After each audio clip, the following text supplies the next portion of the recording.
Look, it's great to see Penn State win and all and get a shutout against Michigan State, but I can't help but think what could have been, honestly, what should have been for this Nittany Lion team in 2023.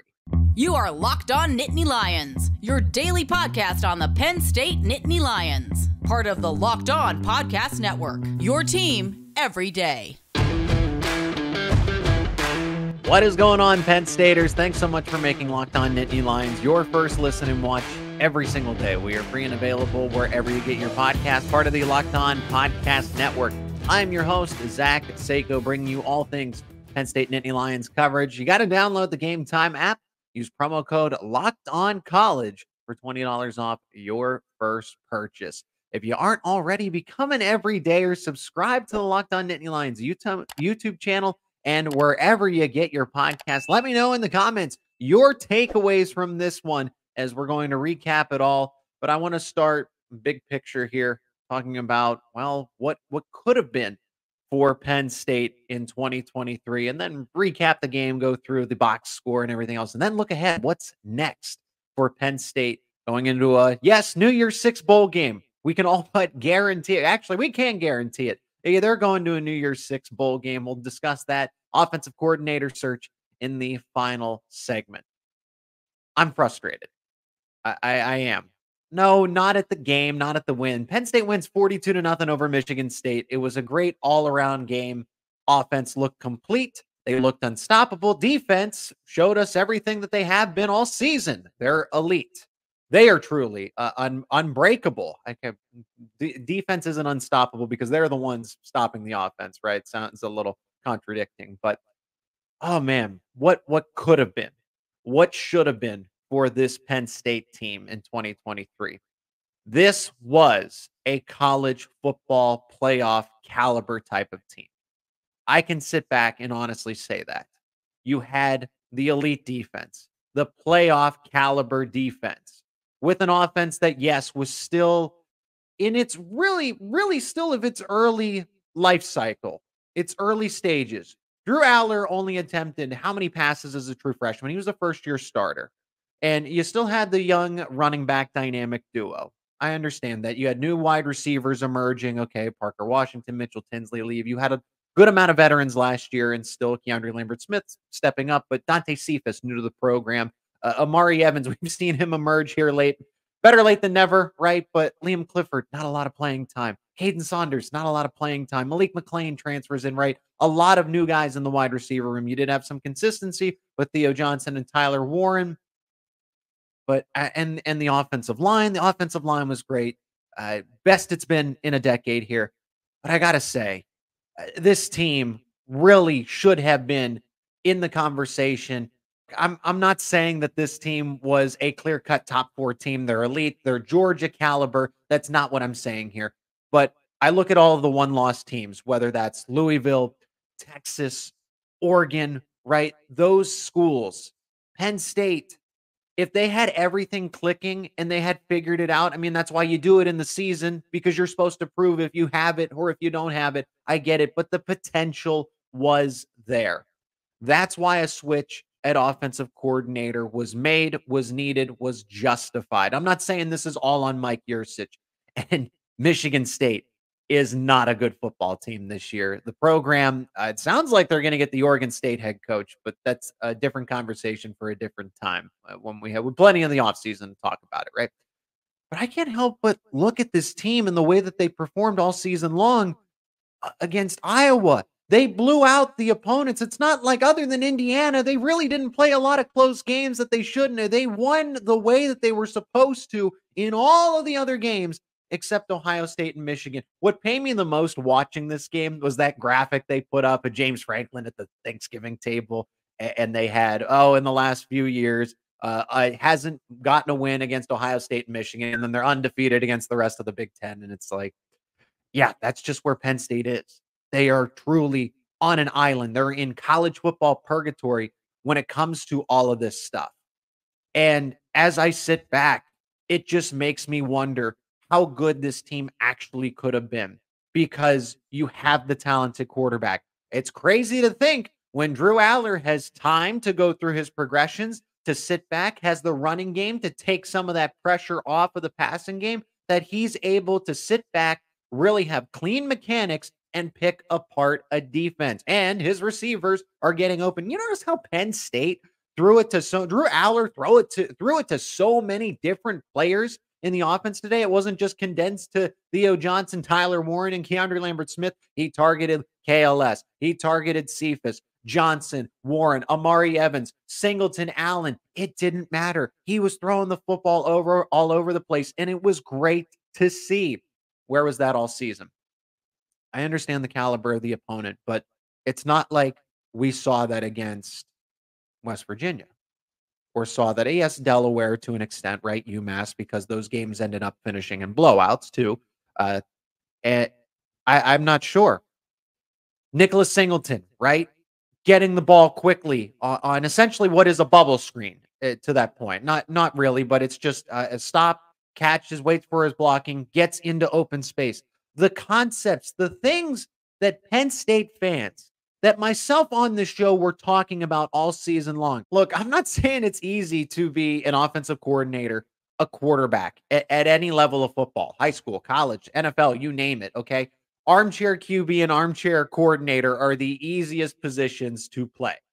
However, we notice all these things all season long. It's not like a rocket scientist had to look at this and say, well, Singleton needs to get outside of the numbers because that's where he's most effective. Or maybe we need to see some things from other wide receivers like an Amari Evans or a Caden Saunders, or just run some things differently schematically to help the run game offset the pass game, the challenges of passing game, right? Caliber the opponent. I totally get it. But this was still a Big Ten opponent. We've seen that the Big Ten is really competitive when it wants to be. I think Michigan State just kind of realized they're going in a different direction. The season's completely over. They couldn't even play for a bowl game, right? And Penn State still had a lot to prove. Offensive coordinators, co-offensive coordinators, Jay Sider and Ty Howell, second game. So they're able to build some confidence, some chemistry, some consistency. And look how the offense jumped. Now the defense is different, right? Rutgers, believe it or not, top 5 pass defense, top 30 run defense. Okay. That was a group to really get your feet wet in your first time play calling, whether it was Sider or Howell, it doesn't matter. Both of those guys, first time play callers for Penn State, and Rutgers is the kind of test to do that. And then Michigan State, that's where you can really do it. But everything went right in this game. That was really everything that we were anticipating, that we were expecting happened. It did. It happened from start to finish for Penn State. Sure, a little bit of a slow start in the first half, right? The first half, but the yards were there. They just weren't finishing drives. They were doing everything up to the point until crossing the finish line. But I can't help think that Penn State missed out on a significant opportunity. Now, credit where credit's due, because Michigan and Ohio State both got better too this season. I don't think that's the issue here. Penn State got better, but so did Ohio State and Michigan. So the gap was never really closed. All these things can be true. Penn State, yes, they were 10-2 and lost the big games that they needed to win, but this team got better. They could easily beat 2022's team, probably by 2 touchdowns at that. And yes, a lot of that weighs on the defense, right? The defense being as elite as it is, but it got better from a season ago. I think once the offense now looking comfortable, once it finally figured itself out, but that's why you do it in this 12-game frame with the playoffs on it. You have to do it. You can't say, well, in the offseason, they're going to figure it out. No, you have to be able to do it in the season. I get that. I just can't help but think of all the what ifs. And it frustrates me. And I know it frustrates a lot of the Penn State fan base, aside from going 10-2 and settle what feels like them settling in a New Year's Six bowl. It's not all on Mike Yurcich. It's not. There were issues with the wide receivers. The run game wasn't going the way that it should have been. Drew Aller didn't make a lot of mistakes. A fumble and interception, that's pretty good for a first-year starter, but was also very risk averse.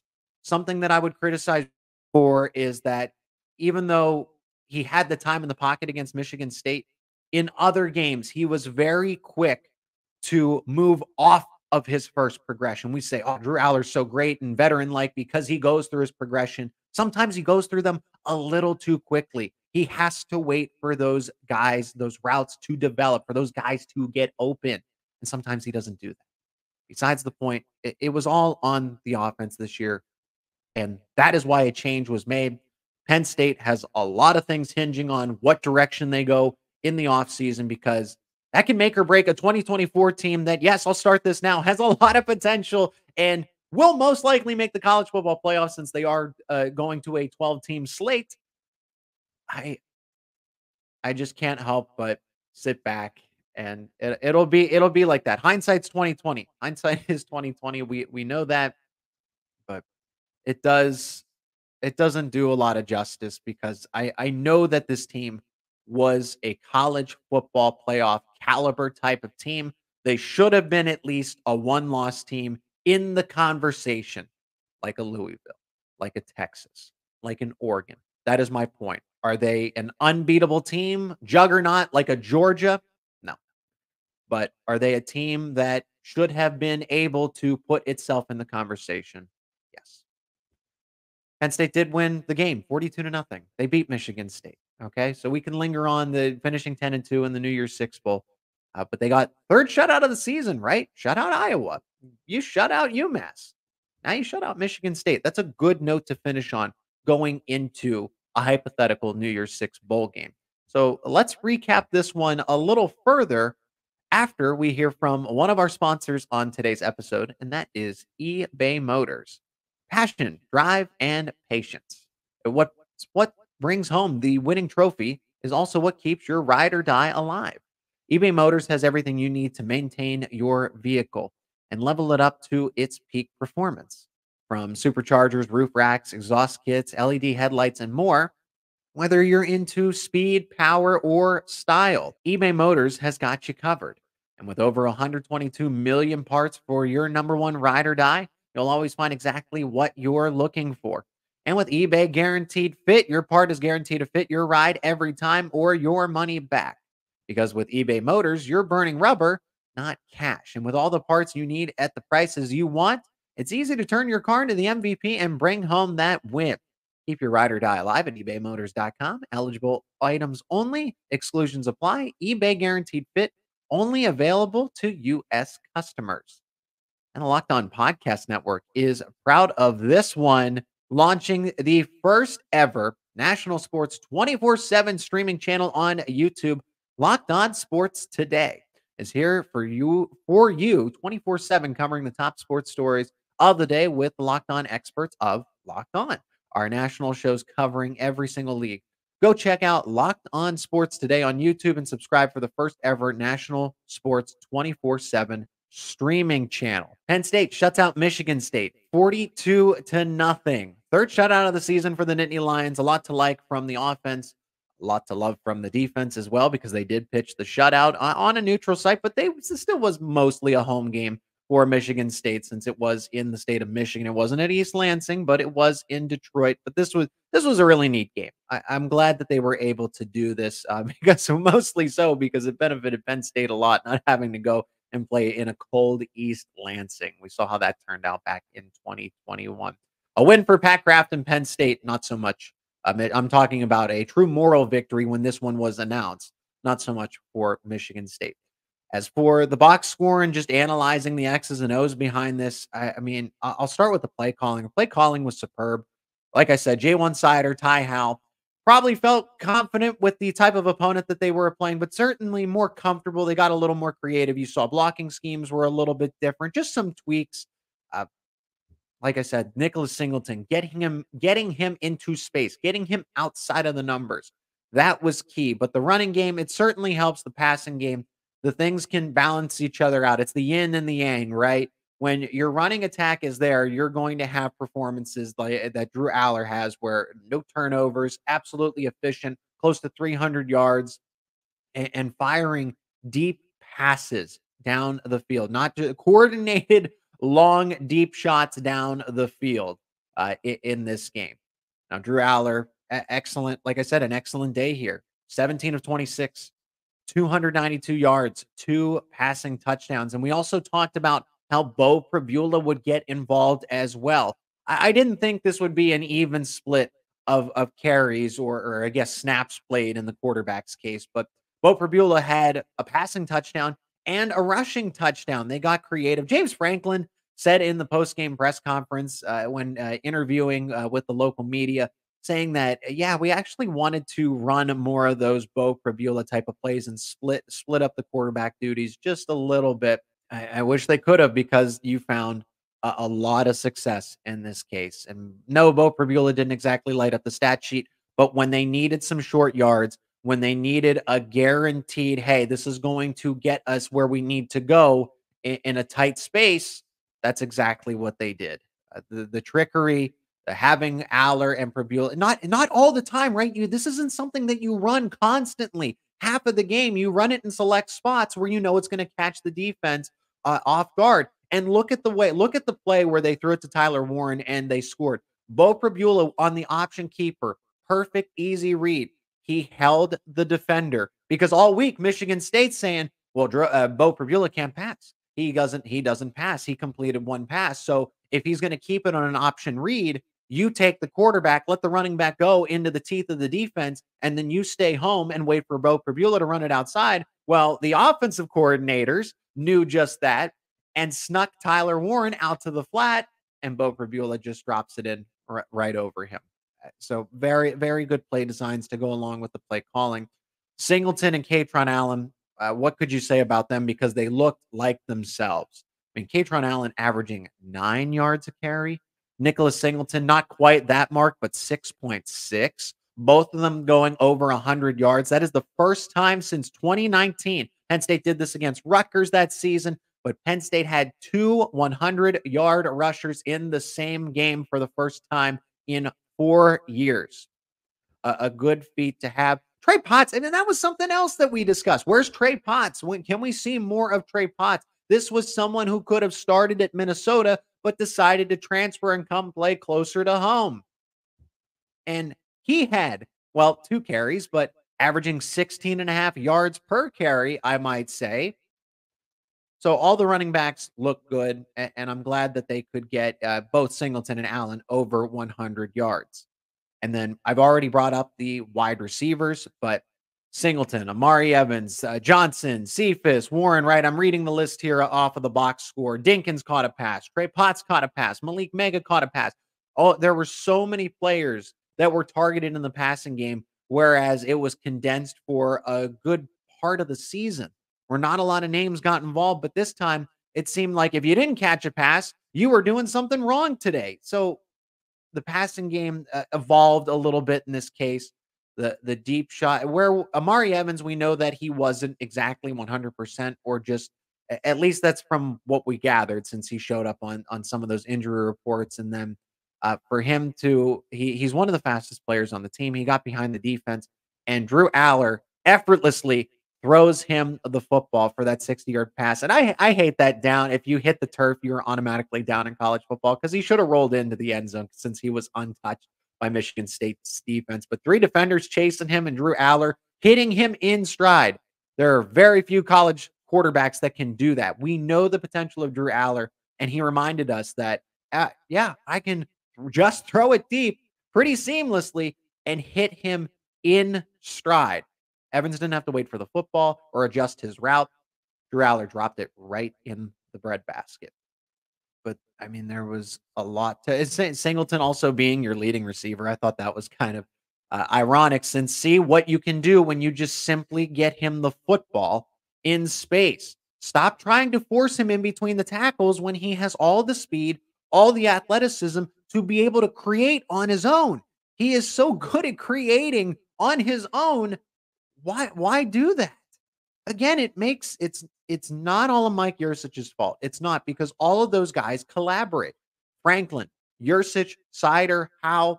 I feel like the training wheels were more or less taken off of this offense here.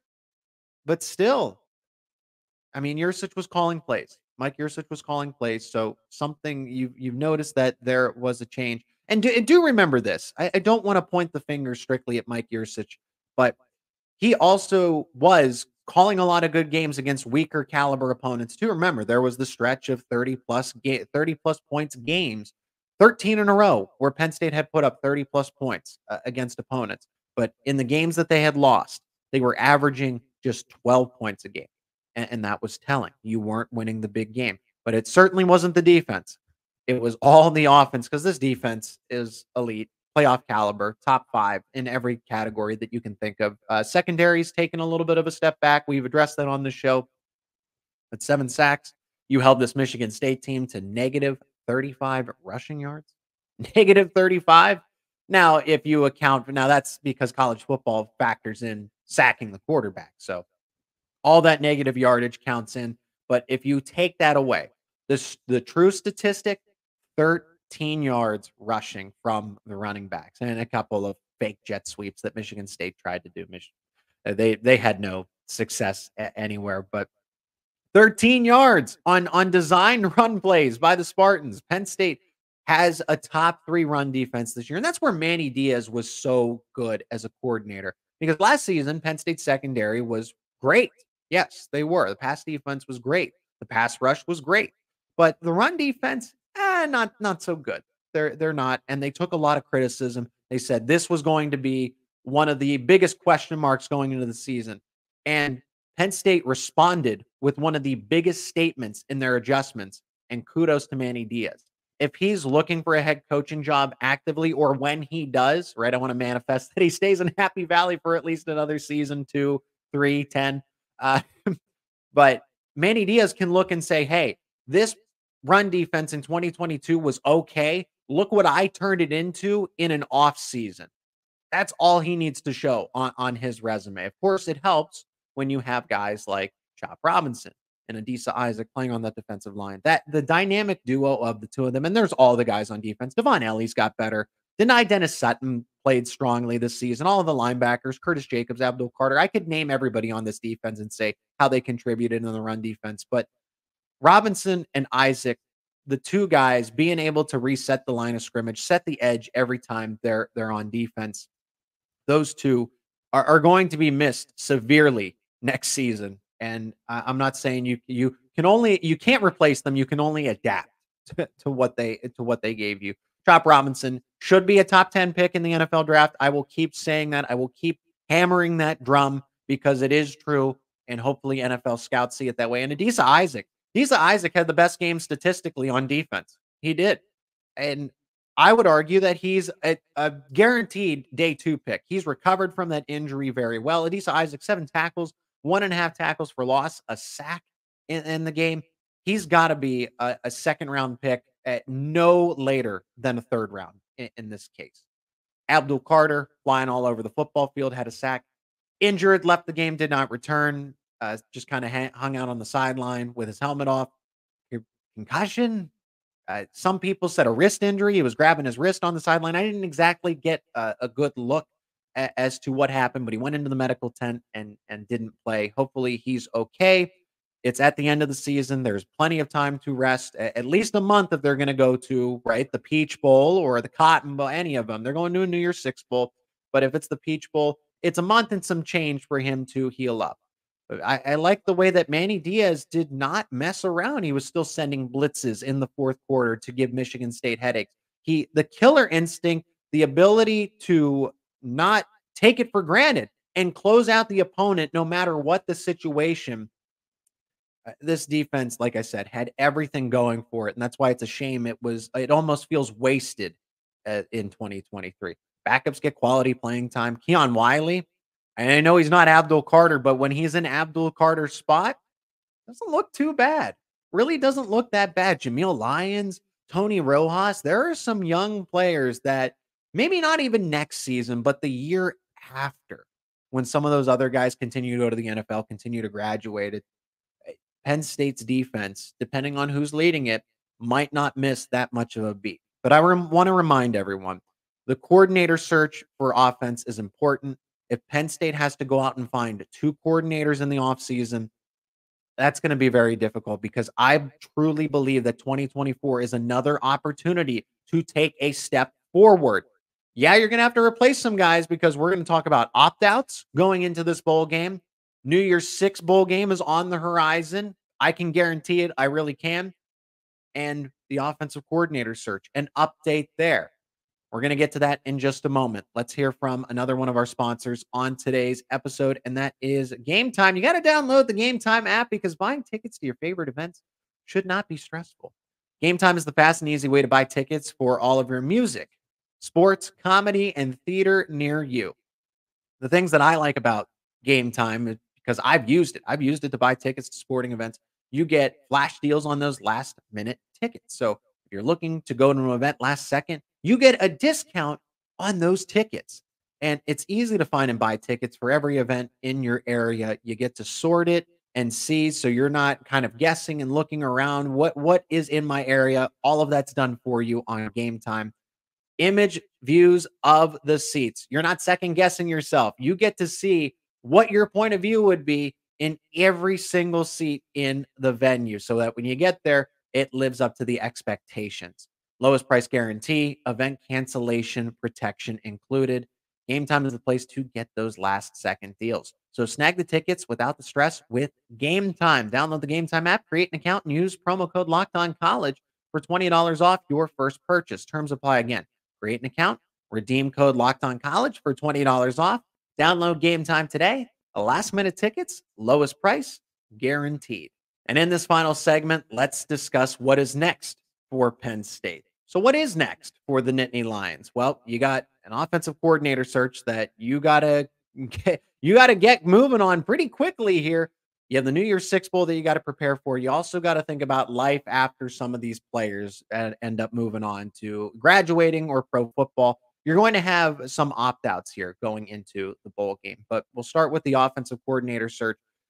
James Franklin said he's going to be on some Zoom calls interviewing coordinators for the spot, and they're going to work quickly. And James Franklin highlighted what he wants to do here. He said that he wants to get somebody in the fold like Manny Diaz was going into the 2022 season. He wants to get them in here now as quickly as possible. So they're going to vet, they're going to interview, they're going to move quickly through this stage and try to hire someone. They're not going to rush it, but I think they're going to move pretty efficiently here to try to get them, like they said, in before the bowl game.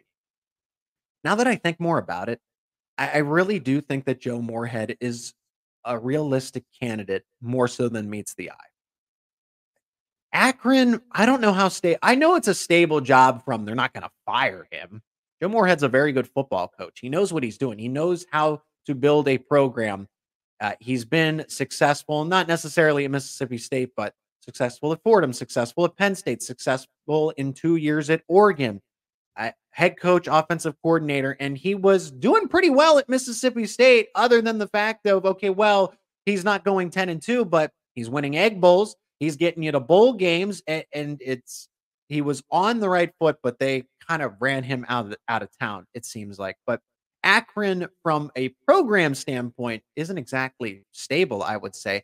How much is staying at Akron, being a head coach, finishing 2-10, helping your resume? How is that helping you get a bigger, because we know that his ultimate goal is to get back to the Power 5 conferences and be a head coach there. How is not being successful at Akron helping out that case? Can he? I know it's only been 2 years and they've made a little bit of progress, but can he actually win and rebuild an Akron program that just hasn't seen any success, honestly, in the past 20 years? Maybe 2 years is too soon to judge in this case, but I got to think of all the benefits here between familiarity with Happy Valley, James Franklin, the Penn State program, how he wants to run it, still close to home. State College is not, a lot of his family is in the Pittsburgh area. Akron's not that far from Pittsburgh. Neither is State College. And Joe Moorhead recruits the state of Pennsylvania well when he needs to. And he's also going to get more money this time around. Like I said, it checks a lot of boxes here and it makes sense. But does he want to do that? Because he is giving up another head coaching spot to come to Penn State. Does he want to do that? Well, more money might help him make his mind up, right? It would be more than the Akron head coaching job, because according to reports from 2022, $500,000. He was making more at Oregon as the offensive coordinator, but he was further away from home. So we know what Joe Moorhead values in this case. Like I said, it checks off a lot of boxes. I know that the offense would benefit significantly from having him. And well, he doesn't have a running quarterback, or he would have to start Bo Prabula. No, no, no, no, no. Drew Aller, he would be able to adapt his system so that Drew Aller could benefit from him and his offense, and Joe Moorhead could benefit from having Drew Aller as his quarterback. It's not going to try to force Drew Aller into an offensive system because that's bad coaching. That's bad coaching. You don't do that. And Joe Moorhead certainly wouldn't do that. But just as I think about it, Moorhead makes a lot of sense, and I could see it actually happening. We'll see. We'll ultimately see. There's going to be a lot of candidates, but I really do think that this one makes a lot of sense when you look at it closely. On to the New Year's Six Bowl. It's guaranteed. It is. You're wasting your time because I've seen this in my comment section now. You're wasting your time if you say that Penn State doesn't deserve a New Year's Six Bowl. Or the committee, they're not going to get one. Both of those things are wrong. Your opinion's wrong saying that Penn State doesn't deserve one, or the fact that you think that they're not going to get into one because they only beat Iowa as a ranked team. You can only beat who's on your schedule. That's the first part. The second part is, again, Penn State didn't have any bad losses. They lost by 8 on the road in Columbus against a playoff team in Ohio State. And then Michigan at home by 9, who, and again, another playoff team, right? College football playoff contender, both of those teams. And you lost by single digits. You weren't blown out in this case. But the committees for any of those New Year's Six Bowls would be stupid. They would be stupid if they did not pick up Penn State in this case because of the market, because of the ticket sales. How many Penn State fans would go to the game itself? Penn State fans are well-traveled, and it would create a high-profile matchup. They know what they're doing. They're not going to sit back and say, well, the only top 25 team they beat was Iowa, so we're going to pass on them. Penn State's a top 10 team. I have no idea why we're having this debate, but I think people are just trying to maybe grind the gears, maybe get under people's skin with this one. It's not going to work, but I'm just trying to make a point here that they're going to get into a New Year's Six Bowl game. It's just a matter of which. I personally think the Peach Bowl, because the Cotton Bowl and the Fiesta Bowl have taken Penn State in the past 5 years. The Peach Bowl has never taken Penn State, and it would make a lot of sense, like the lead executive of that bowl committee said so. So they're going to wind up in the Peach Bowl. And the college football experts that said, "I'll take Michigan State to cover, even take them to win because Penn State's overrated." Penn State is not overrated. I'm going to steal this one again from Josh Pate. They are properly rated. They are a top 10 team. They are. They have an elite defense with an offense that missed out on what it could have been. But they are perfectly rated as they are. A top 10 team. They're a very good 10-2 team. And an expanded college football playoff will give them that opportunity to say, okay, they made a couple mistakes in the season, but how good are they really? And that's what I hope the bowl game does. As for the opt-outs, who's going to play? A lot of players are going to play in this one because Nicholas Singleton's not going to opt out because he's coming back. Drew Aller, Katron Allen, right? Why would any of those guys opt out? Dante Cephas, Keandre Lambert-Smith, if they had any plans to go to the NFL, their draft stocks aren't exactly as high as they should be, so that's a game that they need to play in. But here are all the potential players that I could see opting out in this bowl game. Olu Fashanu, Theo Johnson, Adisa Isaac, Chop Robinson, Curtis Jacobs, and Kalen King. Everybody else should be playing. They should. There is no reason they take that game off. The bowl game should now be looked at as the start to the 2024 season. So since those guys are probably going to get drafted pretty early in the 2024 NFL draft and are not going to be a part of the team next season, I don't expect them to play. Yeah, Theo Johnson is a day 2 pick. Olu Fashanu is a top 10 pick, maybe even a top 5 pick. I already gave my case about Adisa Isaac and Chop Robinson. Curtis Jacobs was described by an NFL scout as one of the top 5 linebackers, period, in next year's draft. And then Kalen King, no, he's not a first rounder anymore, but if he's a second or third round pick, probably not going to play in the bowl game for anything, right? I would like to see all those guys play, but I don't know for sure what they would do. Saquon Barkley decided to play in the game and ended up becoming the second overall pick. by the New York Giants, but we've seen that some players aren't as lucky. They play in that bowl game, they sustain some injuries, and James Franklin is one of the first people to not he doesn't exactly convince them to go to the NFL draft, but he backs them up and supports their decision and even encourages them to go if they have the opportunity to be a high selection. And that'll do it for this edition of Locked On Nittany Lions. I appreciate you checking out this episode. It was a lengthy recap, but we had plenty to discuss between what could have been, what should have been, the actual game itself, what's ahead now. The 2024 season has started for Penn State. Offensive coordinator search, they got to get that taken care of. Go play the bowl game. That is the first game of the 2024 season, truly, because it sets you up and it allows you to know what you have for 2024. And then with the transfer portal, freshman class coming in, you can make adjustments based on that. That game is more important to Penn State than people might think it is, even though they're missing out on the college football playoff. If you haven't already, become an everydayer. Subscribe to Locked On Nittany Lions on YouTube and wherever you get your podcasts for more Penn State football content, more Penn State athletics content. Keep it right here on Locked On Nittany Lions.